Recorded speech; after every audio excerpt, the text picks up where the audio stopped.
What next, यही लोग आ जाएंगे, सबके केस खत्म, पाकिस्तान को लूटना शुरू कर दिया। So go for the national government. Subscribe करें और बेल दबाएं ताकि कोई खबर रह न जाए। अच्छा भैया साहब, एक और अगर सवाल है। आज वज़ीर आज़म साहब से भी आर्मी चीफ की मुलाकात हुई और सदर हलवी से भी आर्मी चीफ की मुलाकात हुई। इससे पहले जो खबरें आ रही थी, एक स्पेकुलेशन थी कि शायद पाकिस्तान फौज में आर्मी चीफ या कोई और बड़े जो हमारे कमांडर हैं वो अमेरिका का दौरा करेंगे, क्योंकि इमरान खान दौरा कर रहे हैं, रशिया का दौरा कर रहे हैं, तो उनको इत्मीनान में लेंगे। कुछ लोग ये कहते हैं कि रशिया के साथ ताल्लुकात के हवाले से कुछ थोड़ा सा डिफरेंस ऑफ ओपिनियन है, क्योंकि अमेरिकन को नाराज़ करना भी हमारे जो लोग हैं समझते हैं वो मुनासिब नहीं है। कुछ इन क्या सराइयों पर आप वाकई कोई ऐसी तजवीज़ थी कि कोई आर्मी चीफ ने अमेरिका जाना था? अब ये खबरें आ रही हैं कि वो दौरा पोस्टपोन हो गया है, या आज जो सदर से और वज़ीर आज़म से जो मुलाकात हुई है आर्मी चीफ की, कुछ आप यानी आप अंदाज़ा, आप ज़ाहिर है आप मीटिंग में तो नहीं थे, लेकिन अगर कुछ आपको अंदाज़ा हो कि किन मौज़ूआत पर बात होगी, और ये जो स्पेकुलेशन है क्यों है, ये अपोजिशन की तरफ से है? Why that speculation is on the surface? Sameer साहब देखें, बात यह है कि आई थिंक रशिया के विजिट के ऊपर पाकिस्तान की जाहिर है कि मुसल्लह अफवाज, उसके बाद prime minister Pakistan, foreign office should be on one page. बहुत हमें ये कोशिश करनी चाहिए और बहुत अच्छी विजिट है, 22 साल के बाद ये विजिट हो रही है। पाकिस्तान को हमेशा अपने तमाम ऑप्शंस खोल के रखने चाहिए।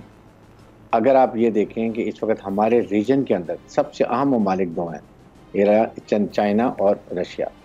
दोनों न्यूक्लियर मिल्क हैं, दोनों वीटो पावर रखते हैं। उसके बाद फिर हम बाकी ममालिक को देख लें तो यहाँ पर एक किस्म का इंडिया बिल्कुल आइसोलेट हो चुका है, क्वाड ग्रुप की वजह से भी, जिसमें ऑस्ट्रेलिया, जापान, इंडिया और अमेरिका हैं। और उसके बाद जो अमेरिका इसको प्रॉक्सी इंडिया को यूज़ कर रहा है चाइना को सर्कल कंटेन करने के लिए, और फिर पाकिस्तान को भी इसीलिए इस्तेमाल किया जा रहा है। उस कॉन्टेस्ट में देखें तो सेंट्रल एशिया, उसके बाद पाकिस्तान, चाइना, रशिया, फिर आप भूटान ले लें, नेपाल ले लें, या श्रीलंका लें, तमाम दे एक इकट्ठे बने हुए हैं। It's a realignment, but Pakistan believe कि we are not going to part of any bloc, but हमने हर एक से बेहतर करने हैं। अगर चाइना और अमेरिका का कोई डिस्प्यूट है, Pakistan is there to mediate. Likewise अगर अमेरिका को, रशिया का कोई प्रॉब्लम है यूक्रेन के ऊपर, तो Pakistan there to moderate. But we don't want to be labelled कि हमने इस ब्लॉक में चले गए, उसमें चले गए। डिप्लोमेसी में ये होता है कि you remain engaged with everyone, और आप अपने जो नेशनल एम ऑब्जेक्टिव वो परसू करते रहते हैं। और अभी आपने देखा कि चाइना के विजिट के बाद अमेरिका के एटीट्यूड में काफ़ी फ़र्क आया। उनके स्पोक्सपर्सन ने खुद कहा कि हमारे पाकिस्तान के जो रिलेशनशिप है ये स्ट्रेटेजिक रिलेशनशिप है। फर्स्ट टाइम उन्होंने ये बात की है। लेकिन we don't believe, because American ने आपको हमें बहुत दफ़ा डिश किया है। The answer is have best of relationship with in your own region and remain engage with Europe, America, जो ममालिक हैं, बिकॉज उनसे भी हमारे ताल्लुकात हैं, दरीना ताल्लुकात हैं। उसके बाद जो विजिट हुआ है, I think that there can be two purposes. One, prime minister ने जाना है, जाहिर है कि उसके बारे में बात हुई होगी। प्लस जो स्पेकुलेशन चल रही हैं कि कहीं जो एस्टेब्लिशमेंट जो है वो गवर्नमेंट के खिलाफ हो गई है, अभी ये सारे इकट्ठे हो रहे हैं, अभी वोट ऑफ नो कॉन्फिडेंस आ जाएगा। I am sure the meeting convey certain messages, it's not spoken out, but when you meet with prime minister and president of Pakistan, certain message is conveyed. I think maybe that's the purpose कि ये meeting हुई होगी।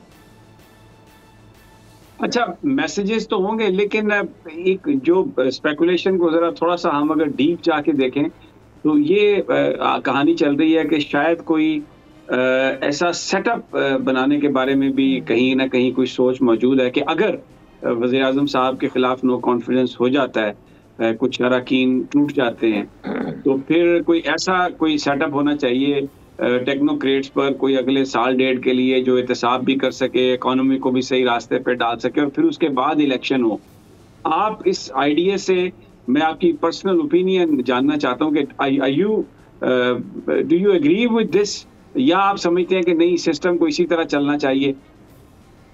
मैं अगर मेरी as a Pakistani opinion लेना तो मैं फ्रेंकली टेलिंग यू, अगर वोट ऑफ नो कॉन्फिडेंस कामयाब होता है, विच आई से ये प्रेशर टैक्टिक्स है, अपने केसेस उनके अभी उनको इंडेक्ट होने वाले हैं उसमें रमजान शुगर में, जो कि क्लोज शट केस है, और ये सब के जो मिले इंटरेस्ट है वो अगर बाहर ताक रख दें, अगर वोट ऑफ कॉन्फ्रेंस कामयाब होता है तो उसके बाद देन पाकिस्तान की व्हाट नेक्स्ट, यही लोग आ जाएंगे, सबके केस ख़त्म, पाकिस्तान को लूटना शुरू कर दिया।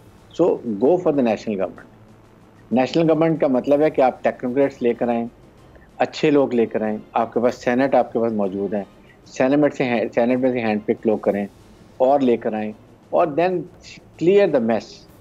अब इसके लिए ज़ाहिर है कि judiciary is the main pillar, कि वो कैसे इसको लेते हैं, क्या वो इसको अप्रूव रिकमेंड करते हैं, एग्री करते हैं, और वो इमीडिएटली इसको स्ट्राइक आउट कर देते हैं। These are the option. State की पाकिस्तान के मफाद के लिए, पाकिस्तान है तो पाकिस्तान का आइन भी है, पाकिस्तान है तो हमारी जुडिशरी भी है, पाकिस्तान है तो हमारी आर्मी भी है, और हमारे ये असम्बली भी है। तो वसी तर पाकिस्तान के इंटरेस्ट में ये देखना चाहिए कि फिर इसका क्या हाल है, क्या कानून साजी ऐसी की जाए कुछ अरसे के लिए कि कम अज़ कम पाकिस्तान में जो 2 से 3 हज़ार अरब, समी साहब 3 हज़ार अरब मीन्स $20 बिलियन FBR में इनकम टैक्स में चोरी होता है, और वो इतना बड़ा माफिया है कि आप कुछ भी नहीं कर सके, डिस्पाइट कहेंगे हम करेंगे, पीटीए गवर्नमेंट नहीं कर सकी है। और हम $500 मिलियन के लिए, $1 बिलियन के लिए हम किस तरीके से IMF वर्ल्ड बैंक की कंडीशन मान रहे हैं, and we were so worried.